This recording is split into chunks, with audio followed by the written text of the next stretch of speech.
বন্ধুরা, সঞ্চিতার প্রেমে সবাইকে স্বাগত। আজ আমি আপনাদের সামনে নতুন রেসিপি নিয়ে চলে এসেছি, গাজরের হালুয়া।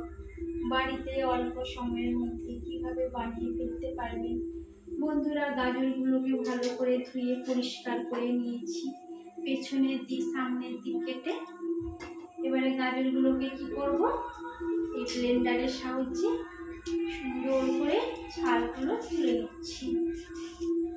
ভালো করে তুলে পরিষ্কার করে, কত সুন্দর করে পরিষ্কার করে ছেড়ে নিয়েছি। এবারে এই ব্লেন্ডারের সাহায্যে সুন্দর করে এক একটা করে চুড়ে নিচ্ছি। একই সাইজে ঝুড়ি ঝুড়ি করে চুড়ে নিয়েছি।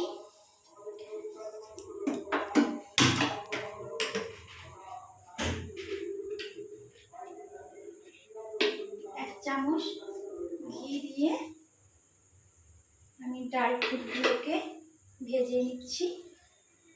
ঘিটা কারোর যদি পছন্দ নাও হয়, বাড়িতে যদি সাদা তেল থাকে, সাদা তেল দিয়েও বানাতে পারেন। আমি ড্রাই ফ্রুটগুলোকে ঘি দিয়ে অল্প আছে ভেজে নিচ্ছি।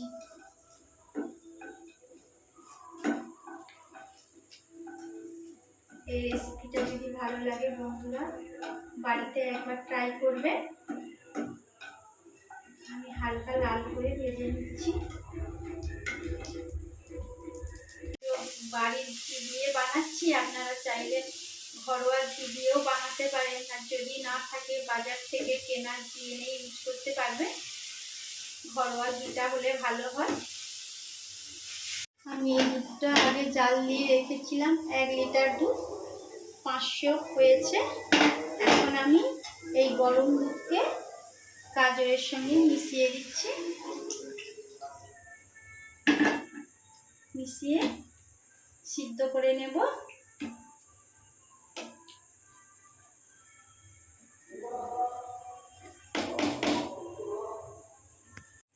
এইরকম ভাবে 5 মিনিটের জন্য ঢাকা দিয়ে ছেড়ে দেব।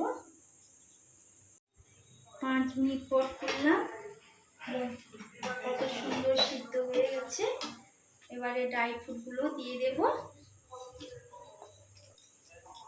ড্রাই ফ্রুটগুলো দিয়ে আরো 2 মিনিট নেড়ে চেড়ে ঢাকা দিয়ে দেব। হয়ে গেছে, এবারে আমি একটা খুলে নিচ্ছি। চিনিটা দিয়ে দেব। আমি অল্প দিলাম, কেউ যদি বেশি মিষ্টি খেতে চান তাহলে একটু বেশি করে দেবেন। আমি কম করে দিলাম।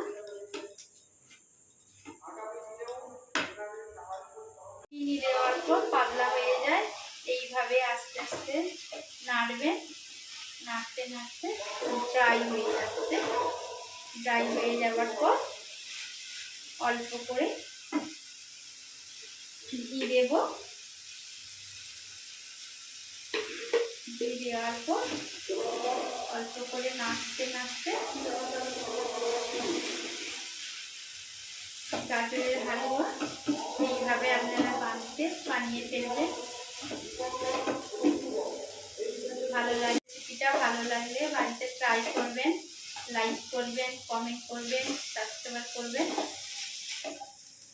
ভালো থাকবেন, সুস্থ থাকবেন।